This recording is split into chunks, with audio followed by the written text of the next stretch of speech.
The band is finally back together. Cody, I appreciate you being here on Second Down today. Cam, appreciate you hanging out with us here today on Second. It feels good. We have everybody from 3 and Outs together for their show meeting right now. So we'll have all 3 of them on. All 3 of us are here today. I mean, this is the first time in like 2 weeks we've gone 6 for 6. Happy Friday. Everybody done with vacations and everything? We good? Yeah, happy Friday. Cam, I know you had some family business to attend to yesterday, so you're fine. But Cody's one out here taking vacation days. We got to work.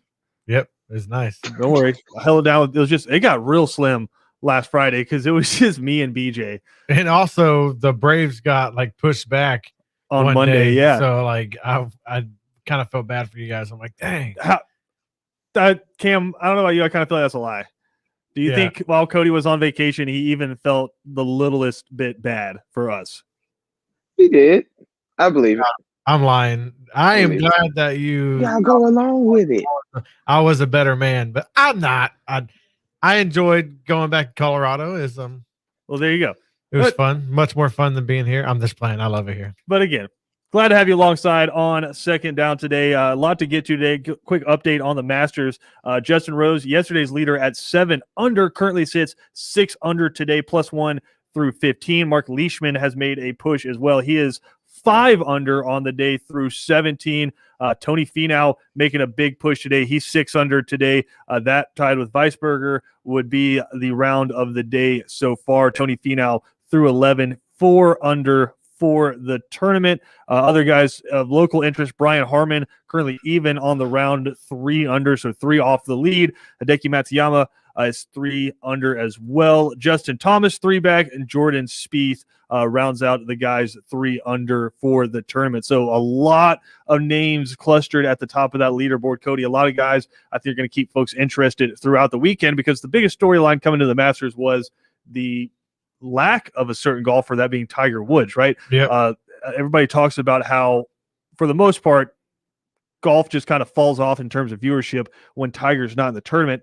I think the Masters is one of 3 or 4 tournaments for the most part that people will tune into regardless of who's playing. But I do think it helps to have the familiar names at the top of the leaderboard, right? Like you're going to have more people tuned in when Phil Mickelson's making a run at the top of the leaderboard, right? A lot of folks I know around here will tune in when a guy like Matt Kuchar is making a run. But I always like it when you have some of that, but you also have just the star-studded leaderboard right now. Justin Rose is an unbelievable golfer. Tony Finau has been pushing at the Masters time and time again. Cameron Champ's making a name for himself. Hideki Matsuyama, you always see his name at the top of the leaderboard. Justin Thomas, Jordan Spieth, right there, 3 off the lead right now. Patrick Reed hasn't even teed off yet. He's 4 off the lead, and he's a former Masters champion. I just think it helps when you have that crowded leaderboard because you keep everybody interested, right? It's like when the Cowboys and the Eagles and the 49ers are good in football, right? It's just kind of good for the sport when you have these guys at the top of the leaderboard, especially for the casual fans, right? One thing I want to point out is top 5, only one American is in there. Harman, Savannah's own. Come on, let's do this. But then you look down at the old tied for 5th and tied through 11th, and there's a whole lot of stars and stripes down there. Yeah, but I do like golf. I like to play golf once in a while.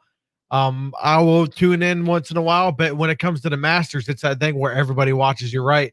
Even with Tiger not being there, glued. I've been glued. I've been looking on my phone all day, see what the leaderboard's doing.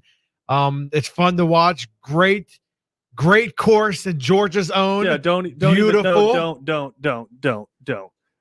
What? You're underselling it. Oh, it's beautiful. It's the most beautiful field of play ever, right? Just don't. You already heard it. I'm underselling. You already are undersold it. You're like, it's a great course, beautiful. No, don't. It is a revered holy ground. It's holy. Yeah, don't. Go easy. My boy came in with the heaters. So we got a lot to get to today on the show, but I do want to start with some baseball here, guys. I don't know if you saw the way. Tweeted this out last night. What must it be like to be a human being on Earth and be a Mets fan? Oof. That's got to be a tough existence, right? You're a Metropolitans fan. I mean, it's kind of like being a Jets fan. It's almost that bad. But did you guys see what the Mets did last night? Oh, yeah. Cam, you didn't get to see this? It was It was pretty crappy. You know, it's bad when your own announcers are saying, yeah, that was a blown call and that was kind of cheap on our part. Way to get a win. That's how you know something was bad. All right. So the Mets walked off Thursday's game 3-2 over the Miami Marlins. The bases were loaded, 1 out, bottom of the ninth. Jeff McNeil had tied the game with a home run to lead off the inning with a 1-2 pitch on the inside corner. Again, bases loaded, right? Bases loaded. Michael Conforto kind of leans in a little bit. He's got the shoulder pad on, and maybe like one microbe of the ball touched one microbe of his elbow pad. And the ump initially rung him up for a strikeout, but then kind of like changed it in the middle and pointed at him and said it's a walk. Game over, Mets win. Miami Marlins freaking out, or as Kevin would call them, the Florida Marlins freaking out, wanting Don Mattingly wanting a review, but under the bylaws, there's no review for this. It's unreviewable. Yep. Yeah, there's no reviews. Game over. Sorry about it. You can't review it. What you can review, on the other hand, is first base, or the batter is entitled to first base when he's hit by a pitch unless the ball is in a strike zone when it touches the batter, or B, the ball is in the strike zone when it touches the batter, it shall be called a strike, whether or not the batter tries to avoid the ball. Okay. Right? So that's what they were conferring about, saying, dude leaned into the strike zone and got hit. But there's nothing to review because you can't review whether or not it hit him or not. And it seemed pretty clear to me on the video cam, it didn't hit him. I've watched it over and over again. I didn't think it did hit him. Yeah. I've watched it over and over again. I don't think it hit him. And like I said, if it did, like maybe just like I said, one microbe touch, but it's just enough for a walk. I don't think so. But like to me, it would be a different story if he was like standing back and kind of like flinched away from the pitch and it went right under his elbow and the ump called it a batsman. But the fact that he like leaned into the strike zone and it still didn't look like it hit him, and you call that a hit batsman and you give the game to the Mets, that seems kind of cheap to me. But it's brought up the question now, Cam, is it time to just fully implement replay in every aspect of the sport, right? Is it time to implement it in close balls or strike calls? Is it time to implement it on calls like that? Just everything needs to be reviewable, or do you like having kind of the theater of sometimes the umps are going to get it wrong, but that's just how it goes? And in doing that, you kind of keep the fluidity of the game going. I think there needs to be reviews in all sports because it costs people games. There should be replays. There should be challenges. I haven't seen the video, so I'm going to see the video on our first break and get back to you on it. But it should be reviews. That could cost a person a game, and later down the season, that game could be meaningful. Hey, Cody, talking to Kevin, he's Kevin, he's very anti making changes in sports, but one of the ones everybody's pushing for is robo umps. And like, however you do that, right? Just balls and strike calls, however you want to do that, whether it's you have a camera that's pointing directly over the pitcher that kind of with the algorithm establishes the strike zone. It's like, look, if a cop can like sit like 10 lanes over and pick me off for speeding, then I'm pretty sure they can figure out in Major League Baseball how to put a square out there and determine where the balls and strikes are. And what they would do is have the ump standing behind it, and he would get a tone in his ear, depending on which tone it was, ball or strike, and that's how they would do it. A lot of people don't like that because it kind of takes away, like I said, from the nature of the game, which is the ump establishes the strike zone. What you see up on the TV is whatever network you're watching has determined the strike zone is for each batter. That's not what necessarily the ump has determined is going to be the strike zone, right? You got to catch the plate, and it's usually from chest to knee is where you get the strike zone, but then everybody has different batting stances. How crouched are they? How tall are they standing up there? How do you determine the strike zone there? And you kind of see it from an ump in the first couple of innings, whether if it's about an inch off the plate and he's calling it a strike, you as a hitter have to know that's going to be a strike for this game. If it's looking close, I'm going to have to go ahead and swing at it because he's going to ring me up if I just sit there. Same thing on the inside. Where fans get frustrated is when you're watching your team up to bat, pitches off the plate on the right side a little bit, and they ring them up, strike three, go to where your team's pitching and put a pitch in the same spot, ball. That's when fans start losing. You start pulling hats off your head. You start pulling your hair out. You start yelling at the TV. You get a "Come on, Blue!" Like you get a few of those, right? Like it's just that's where fans get frustrated. But I I don't know if I'm a fan of the robo umps because what do you hear about football?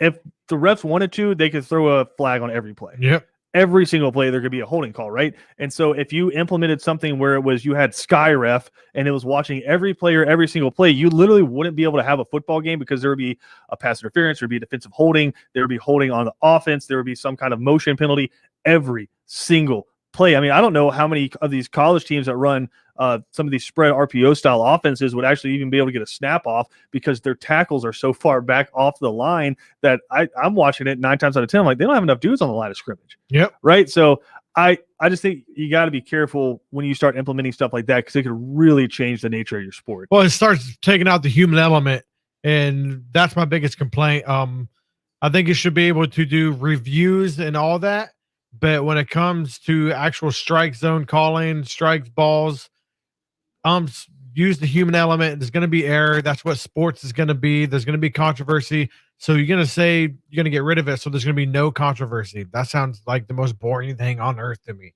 Like the sports are controversial. Calls are controversial. I don't know, and but it like, sucks. but I think if you're going to say that though, then there needs to be a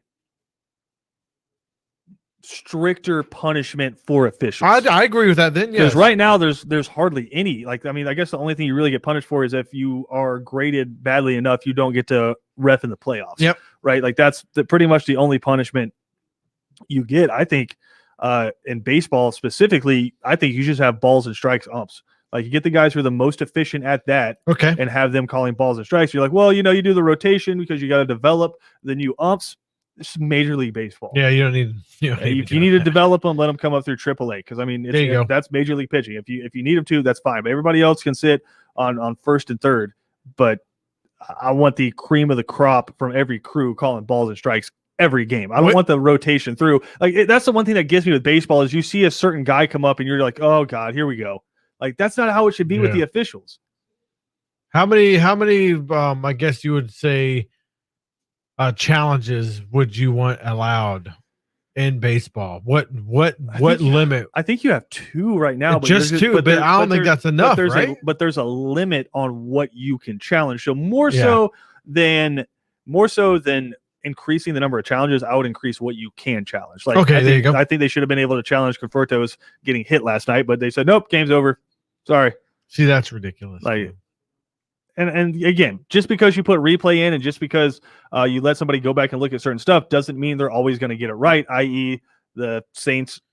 Human error. Yeah, the Saints and the Rams, right? Like I go back to that lack thereof of a pass interference call. You can challenge it all you want to, but I mean, the refs are going to get it wrong sometimes. And the same thing happens with the catching the ball, right? The guys go up, come down. Des Bryant, right? It was a catch.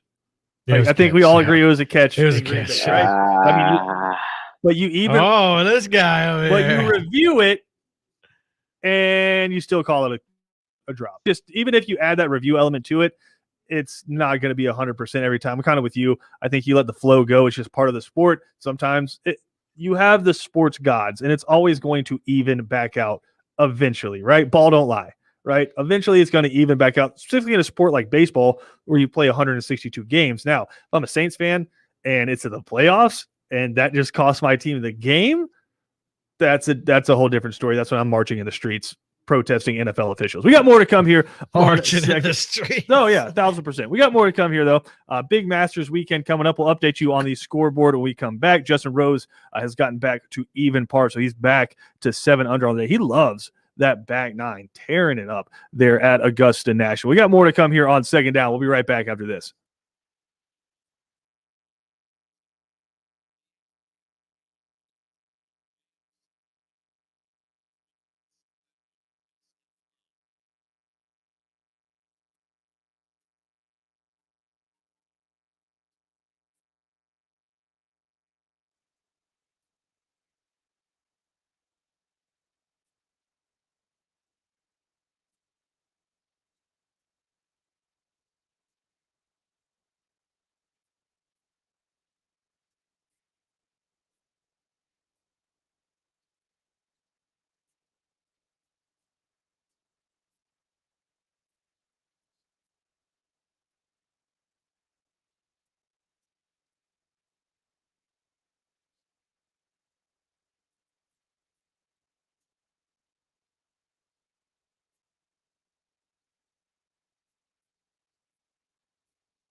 Yeah, sad news to report today. Just before the show, coming across the wire, DMX has passed away at the age of 50. Cody, we were talking about it when the news came down. Just like all-time bangers.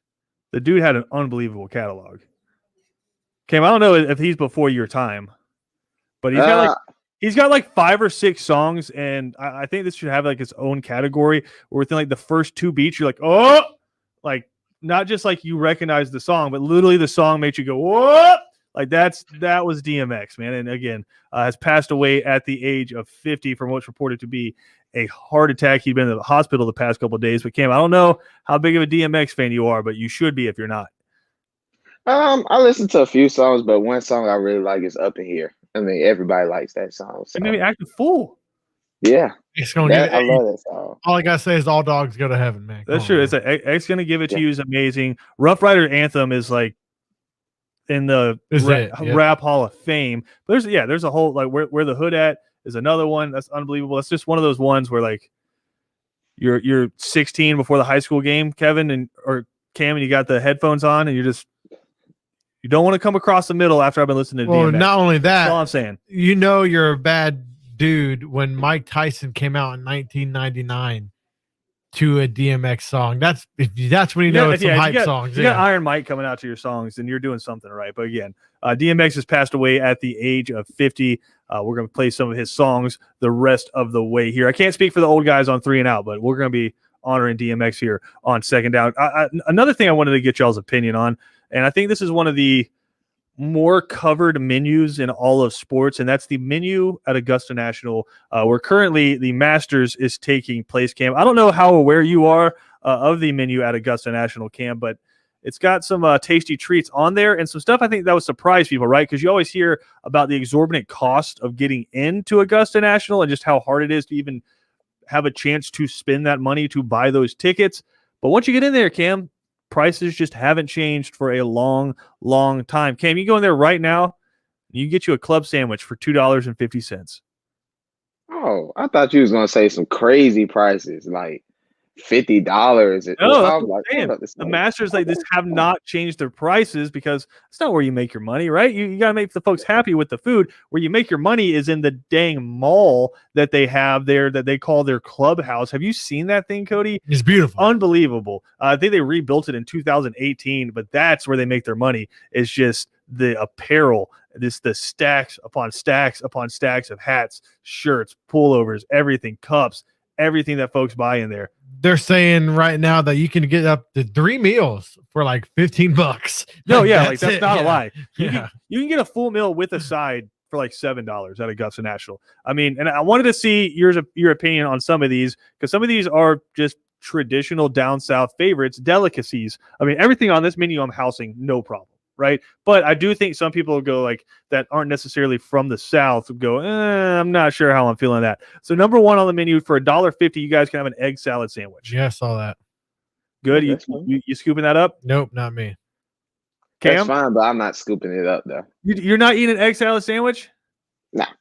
Wow. Let me down. All right, 0 for 2 to start. Pimento cheese sandwich. Nah. Nope. That's the business. Are I know you you love me? pimento cheese. I love everything on this menu, so I'm going to say this all over again. Okay, I better get some yeses on this one. Barbecue sandwich. Yes, sir. Oh, yeah. Oh yeah.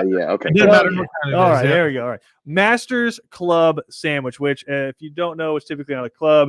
You get lettuce, tomato, bacon, some sliced deli meats, depending on what you want, which condiments you want on there. How we feeling about a club? That's fine. Nope. That's fine.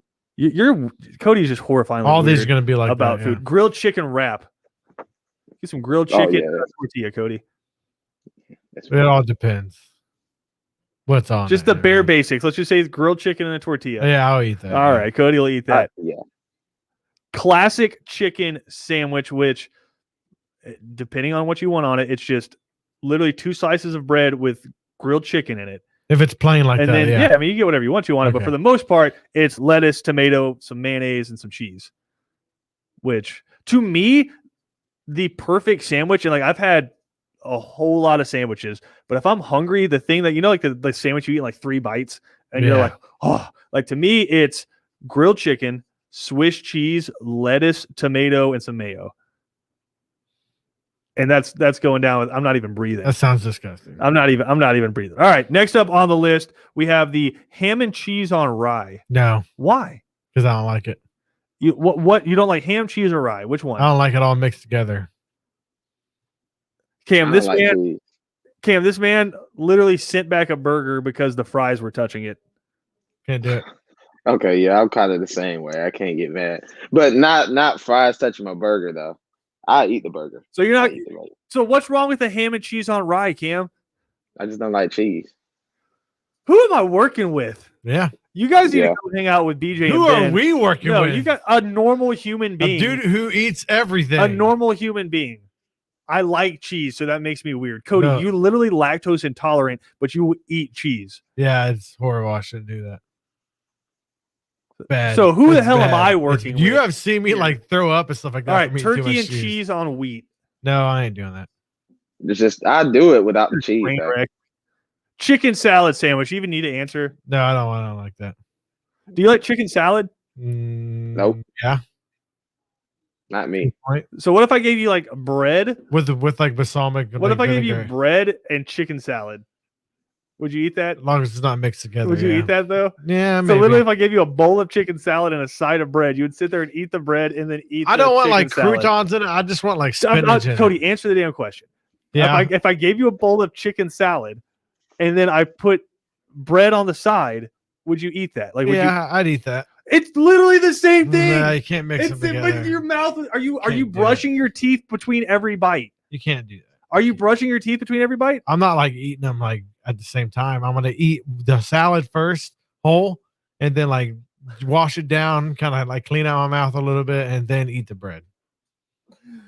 Oh my god, It's got to be a separate meal. Yeah. You guys are just breaking my heart here. All right. Well, at least we got a little bit of dessert here. Georgia pecan caramel popcorn. Oh no. Oh, it's got has It's like it has the- nuts on It's, it. it's the caramel popcorn. You know what I'm talking about? I like the caramel popcorn, but and it's if got it- like the just some pecans thrown in there too. I will eat around the pecans. I don't like nuts or anything like that, but I will Oh my mess up some God. caramel popcorn. Yeah. I'm smashing that. All right. What about some Georgia peach ice cream sandwich? No, I ain't doing that.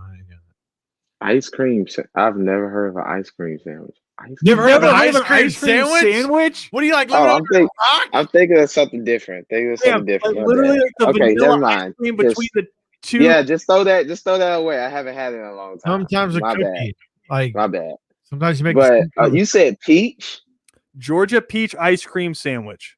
I would try that. Peach I've ice never cream is had the it. business. If you like I would peaches try that. and it's like super creamy, it's the business. I would try I that would though. try that. That does sound delicious.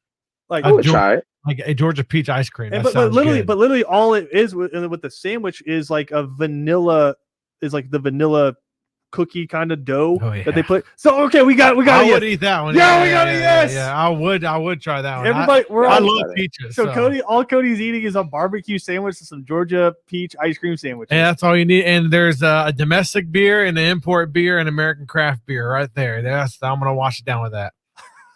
That's what it says. And the beers are cheap. Domestic $4.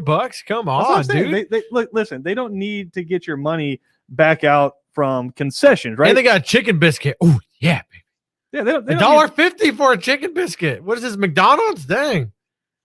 No, that's the whole point. Is like they just don't change the prices I year love to it. year. Like a lot of places, like 25 cents a year. You just keep adding that up. But I mean, for breakfast, you can get the Masters blend fresh brew. You can get a sausage biscuit. You can get a chicken biscuit. You can get a blueberry muffin, some fresh mixed fruit. I mean, you're eating everything on that menu, right? All that. Yeah. I will eat the sausage biscuit, chicken biscuit, blueberry muffin, and fresh milk. Yeah, all that. All the breakfast, all at the same time. Dude, that sounds I don't know if you're a delicious. sweet tea fan. No, I don't like tea. I'm a huge sweet tea fan. I just can't drink it because if I started drinking sweet tea again, I would immediately go up like 9 waist sizes. But You Southerners have how got my daughter into amazing do you imagine the fresh brewed sweet tea at Augusta National taste? I hate sweet tea. Oh, yeah. Yes, I hate it. It's not a good beverage. no, go to break. I need to like need to do a I lot hate it. and maybe Cody and Cam will be back when we come back. Maybe not. We'll figure it out. Second down on ESPN Radio.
All right, I had to bring in some professional help here on second down. We're, of course, presented to you by the Uniform Stores. Glad to have you alongside on this Friday afternoon. Do have some Braves coming up as they kick off their home opener. We'll have all of the coverage for you coming up immediately following 3 and Out. But the last segment was a bona fide dumpster fire. So I had to bring on a professional food eater to help me with this because Cam and Cody, y'all both let me down. To help us go through, a man I know has a ton of culinary expertise, the head football coach of the Savannah State Tigers, Sean Quinn, kind enough to hop on with us. Coach, I need your culinary expertise because we were running the Masters menu, and these guys let me down. So I'm going to hit you with some items on the Masters menu, and you tell me yes or no, all right?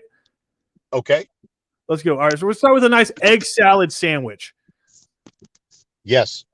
Big fan. All right. What about a pimento cheese sandwich? Oh, 100%. Those are awesome all the way, all day. I think I know the answer to this next one. Barbecue sandwich. Let's make that 2. All right. Perfect. So coach is 4 for 4 right now, technically. Masters Club. So the club sandwich from Augusta National. Am I saying whether or not it exists or whether or not I'd eat it? Whether or not you'd eat it. Just the word club, I'm in that club, whatever it is. I'm sure it's calorically challenged, and I'm all about that. What about a grilled chicken wrap? Again, 2, please, Yeah. and a side of blue cheese or ranch. Perfect. What about the classic chicken sandwich, Coach? A couple slices of bread, grilled chicken breast, some bacon, some cheese, a little bit of lettuce. With some hot fries. I've already put on 7 pounds in this conversation. Perfect. All right, Coach. I'm glad we're on the same page. How about a nice ham and cheese on rye? I'm a big rye fan. Ham and cheese, it's just got to be the right cut of ham. If it's not right, it can really kind of go south on you in a hurry. Well, I gotta imagine they got some pretty good ham there at Augusta National. What about turkey and cheese on wheat? Well, we're at a golf outing. We're being total foodies. We're not going wheat with anything. That's fair. So- All right, that's fair. And what about a chicken salad sandwich? Oh no, I'm running the other way. I'm going to get 2 of the chicken All wrap. right, we found something. Cold Coach chicken salad is a no in the Quinn household. All right, that's fair. Yeah, that's right up there with throwing the ball every snap. No. There you go. Well, we got a couple dessert options for you here, Coach. We got the Georgia pecan caramel popcorn. Okay, that's got State Fair written all over it, but I'll try it for at least. All right, and what about a Georgia peach ice cream sandwich? Definitely that. Yeah. The first item you gave me, desserts, was something Joe Dirt would have eaten on the episode of the Joe Dirt movie. Probably fair. It's Joe Dirte. That's probably fair. A little Joe bit. Dirt, yeah. Mic check 1 2 1 2. Yeah, there you go. But no, Coach, I had to get that out because the last segment it was just no. I'm like, that whole menu sounds unbelievably amazing. And I figured you're probably with us that you'd eat everything on the breakfast menu because it's a chicken biscuit, a sausage biscuit, a blueberry muffin, fruit, and coffee. Yep. All the above. That just sounds like what my typical breakfast order is. Definitely. Again, Coach Quinn, kind enough to hop on with us. All right, so I don't feel quite as bad about the food, but Coach, I wanted to bring you on today to talk about some quarterbacks because that's become the storyline in the NFL draft as we are now just getting close to being a couple weeks away from the draft and some big time decisions being made about the future of some franchises. I want to start with this, Coach. You've watched Trevor Lawrence the last few years. He's been the golden child coming out. In your mind, is he the clear number 1 prospect in this draft? I guess if you would go body of work, and he's got great arm talent, he can run. I would say he and Justin Fields are the most talented guys in the bunch. There's some other guys with tremendous arm talent, but I would if I'm Jacksonville, it's like buying stock in Coke. It's going to always be on the rise. So yeah, I'm taking Trevor Lawrence. What's your take on Zach Wilson? I'm worried. Is it a flash in the pan? Is it he makes some unbelievable throws? How tall is he? How big is he? I don't know. I mean, that's like he's like that penny stock. It could be where he could be a Bitcoin or he could be something else. You never know. Oh yeah, Wolf of Wall Street. He is headed to New York up there, so I mean maybe that'll work out for him. But going off Cody's question there about Zach Wilson, there's usually trends that come out with every draft, and a lot of times just the dudes run around in underwear and how good they look doing that. But this year, to me, it's been all of the quarterbacks booting the wrong way and then just chucking the ball back across the field, showing off the big arm, hitting the guy in stride. But I thought something interesting came out. It was Tim Hasselbeck, and he was talking about it. He was like, those throws all look really cool on social media and they look cool at the pro day, but how many times have you seen Tom Brady or Peyton Manning make that throw? And two of the throws that Patrick ever. Well, the throws that Patrick Mahomes makes, we were breaking the Super Bowl down in our off-season study. We were fortunate to get all the NFL film, and he makes throws that no other quarterback makes other than some guy at a combine deal that nobody ever makes, like in the history of football. So, you're the guy that we don't talk about enough, and I'll say this, and it depends on what you're offensively, philosophically going to do. I think Mac Jones is a hell of a player, too. Now, he's not athletic. He reminds you a little bit more of a Tom Brady, but talk about being able to throw the football and be accurate with it. He's pretty good too.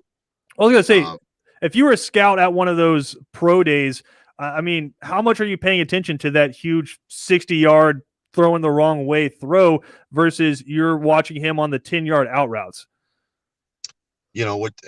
Obviously you want a guy who can make the throws from all the levels like Mahomes could do, like, Brett Favre could do. Those guys are just once every 10 years. You get one of those guys, but, you want a guy that can make the throw that's got to be made to win games. And obviously, Mac Jones a winner. Obviously, I think a lot of Trevor Lawrence, Justin Fields is a winner. Those guys that come from those programs where they win, they know how to compete. They're going to come in there and not be blown away. The thing that scares you about Ohio State, they've had a run here of quarterbacks that have flopped in the NFL. And, is he the next Cardell Jones, which I don't think he is. But they've just had a run of those guys that when they've gotten the NFL just haven't done anything. Yeah, that's interesting. So, you said Mac Jones there. A lot of people are slotting him at number 3 to San Francisco, and it's really one of two quarterbacks. I think they're two very different quarterbacks. They're saying either him or Trey Lance at that number 3 for the 49ers. But when they say Mac Jones, it's because they say he specifically fits well in that Kyle Shanahan system, Coach. Is that kind of what you were talking about? If you can get him in an offense that's similar to what he ran at Alabama, you obviously saw what the result was. Yeah, and he's not obviously nearly as athletic as Trevor Lawrence or Justin Fields or the other quarterbacks, but he does a good job. Kyle Shanahan's, he's done an unbelievable job with quarterbacks, and I think he had to go through 5 or 6 in the last 2 years with all the injuries Garoppolo's had. So, obviously, I'm a defensive guy, so I don't know all the answers to that. I know the one that you wouldn't want to play against Fields or Lawrence just because they can run and throw it. Yeah. But Mac Jones, I love the story on him was, he was throwing on scout team as a freshman, and Saban told him to quit throwing touchdowns. He said, well, get him to cover him. Yeah. So, and, I like that competitive nature of him. And, you always have something for guys that have waited their time and worked their butt off. And finally, when they get their opportunity to make something happen, and, I keep going back to Tom Brady, his story, what he had to go through at Michigan, and look at what he's done now. Now he's an anomaly. That's not a norm deal, but so it'll be interesting to see how these guys all end up and all the hype and hoopla. And then a couple years later, how are they? Who was a quarterback that is now with Tannehill? He was the first, the second coming at Miami, and he was pretty much a bust. And now at Tennessee, he's been a totally different quarterback. And sometimes that's the surroundings, for the sure, coaching, the style. And so, I'll be interested to see how the quarterback does that just got traded from the Jets to Carolina in different surroundings, because, a lot of Jets quarterbacks have, been buried and died there. And how would they have done in a different system, different staff? Well, I did want to ask you about another quarterback, Coach, and you kind of mentioned it there. Matt Ryan, man, he is a guy who's led the NFL in, I believe, passing attempts, completions, and yards the last 4 years. So I think anybody saying his game has fallen off isn't really paying attention. And now you mentioned Ryan Tannehill, the guy who I think flipped around his career, Arthur Smith, is now the head coach for the Atlanta Falcons. If you're the Falcons, you're sitting there with that 4th pick, and after you watch 3 quarterbacks go ahead of you, you can have your pick of the litter for every other position in the draft. Are you drafting somebody to build around with Matt Ryan, or are you taking the 4th best quarterback on your board? Well, here's 2 things. Matt Ryan, last time they were very good and relevant. They had a heck of a good running game. And you look at what has happened at Tennessee for Tannehill having a running game. Trade down, take Najee Harris or a really great tailback, run the football, take some pressure off the quarterback, and let's go win football games. When it comes to your Bears, I want to know, you guys think you guys are going to get a quarterback this time, or are you guys happy with Andy Dalton? we're getting a full frontal lobotomy for the organization at this point. So as a Bears fan, I don't know what to say. I love the team. The owners are great, but man, we stink, and I don't know where we're going offensively. So it's obviously easy for me to say they've had some really good defenses the last couple of years, every other year, but offensively, man, it's and Coach Nagy does a good job. I just don't know where we're going with quarterback. So maybe they're drafting one. Who knows? How hard? How hard Andy is Dalton praying- wasn't the guy I saw coming to take the Bears back to the '85 glory days for sure. How hard are you praying every day that Aaron Rodgers and the Packers break up? I hope he really likes Jeopardy. That's our best chance of him not playing Yeah, at this there you point, go. I think. So I thought he did well. Again, Coach Sean Quinn joining us here on. Oh, go ahead, Coach. I was going to say Packers is a 4-letter word, so I don't want to swear anymore than I've already said the word once. So I won't say it My again. So. man. That's fair. That's fair. But Coach, before we let you get out of here, man, we did want to talk about this. You had a lineman, Michael Johnson. We've talked about him a lot, but he was invited to the first HBCU combine. He's actually down there now. I mean, just how big is that for a guy like that to have the chance to go down there, have a chance to talk to all those NFL scouts, and probably a guy who's going to be on a roster when these NFL camps roll around? It's big for him, just the more exposure. And that's the biggest thing at this level is just getting enough teams to know about you, invest, and get to work out for them. We had all 32 teams come through last year, which was great before COVID hit. And so Mike was kind of under the radar, but as big as he is, he's hard to miss. And, a chance to represent our school. And, one thing is if Mike gets opportunity, gets in camp, we'll have gotten a guy in an NFL camp. The 2.5 years I've been here, 3 different guys and a couple guys in this Canadian Football League. So that's a good recruiting tool. And also our guys can say, hey, man, you're good enough. They're going to come find you here. And Mike's worked his butt off, and he's got 2 degrees and done really well for himself. He's got a bunch of job offers out there. So Mike, using an old gambling analogy, is playing with house money at this point. He'd either be in the NFL or making more money than all of us combined in this talk right now. Shoot, at 6'7", 310. I think there's going to be a few teams interested in him, Coach. But you mentioned there the recruiting, obviously huge, but I think also good for recruiting. 85-0 in your final game of the spring there. But Coach, before we let you go, man, I mean, 85-0. I think maybe if you had a different OC out there, we could have put up triple digits on the board. I'm just saying, I'm still available. You let me know. I'm not trying to take Coach DeMassi's job. I'm okay with the co-OC position up there. I think you already have co-OCs, so co-OCs. I mean, look, perfectly fine, but let's try to get to triple digits. We're going to put you as our red zone coordinator. I'll share a quick story with you. It was in the third quarter. We were up 71-0. I walked over to Russell and go, hey, buddy, I think we're going to win this game. I think we're going to be okay. So usually in the third quarter, you're sweating bullets because it's back and forth. At the refs. Yeah. Yeah. So, but it was interesting. Russell did a nice job, and it's always good to win.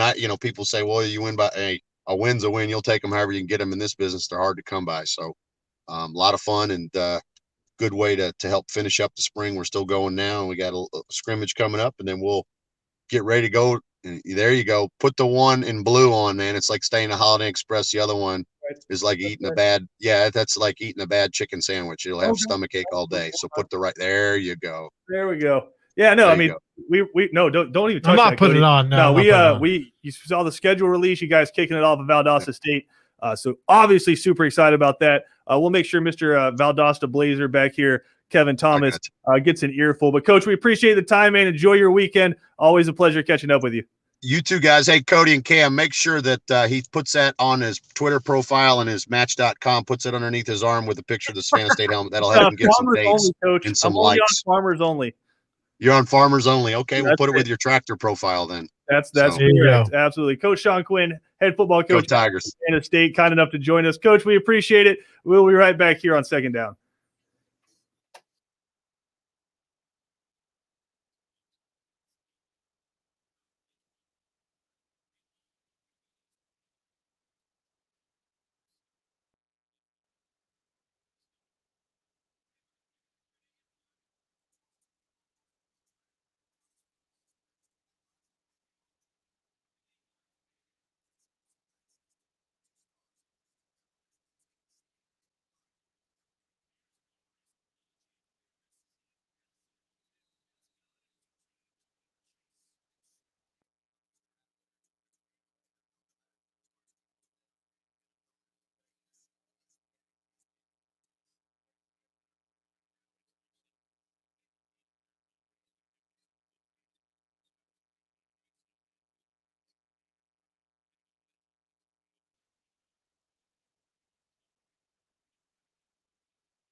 Christian Gokel alongside Cody Queen and Cam Urshery here on Second Down. Appreciate y'all hanging out with us on this Friday afternoon. We got some Braves coming up for you a little bit later.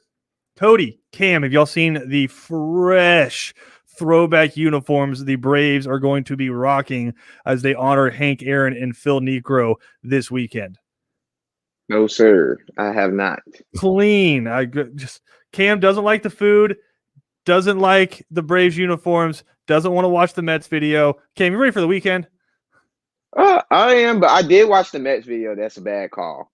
That Like was a bad call. He It's- leaned in. It didn't touch him either. It's the Brave uniforms with the blue sleeves, right? And the white. Yes, this Okay, is throwbacks. Hank Aaron era. smooth, Yeah, yeah, Hank Aaron, Phil smooth. Niekro era. Okay, look Going to at be those. rocking those tonight. Got a really good pitching matchup coming for you as well. Charlie Morton, we get to see him again against Zach Wheeler, who just decimated the Braves their first go around against the Phillies. So hopefully the Braves get a little bit more luck against him.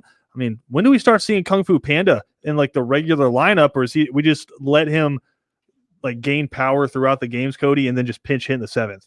Like, is it one of those things where you ruin the magic if you try to force him in the starting lineup? No, I don't think you'll ruin it, but look how deep this is now of all the favorite characters on the Braves right now. Panda. Yeah. Dude, that guy's got to be one of the best nicknames in all of baseball. Oh, it's Kung Fu Panda, like 1,000%. Like, I don't know that if there's any Braves that even have a nickname like that. So I think we're good. Kung Fu Yeah. Panda. Feel comfortable saying he's the best nickname on the Braves. It's beautiful. Oh, yeah. Absolutely. But again, that's coming up tonight. 7:20 first pitch. Zach Wheeler against Charlie Morton. Hopefully, we get to see Ronald Acuna keep up with his hot start. Also, maybe Freddie Freeman, Marcell Ozuna, Ozzie Albies get back on track as they are at home. BJ Bennett, Ben Troop, Kevin Thomas coming up next. Appreciate y'all hanging out with us. We'll talk to you on Monday.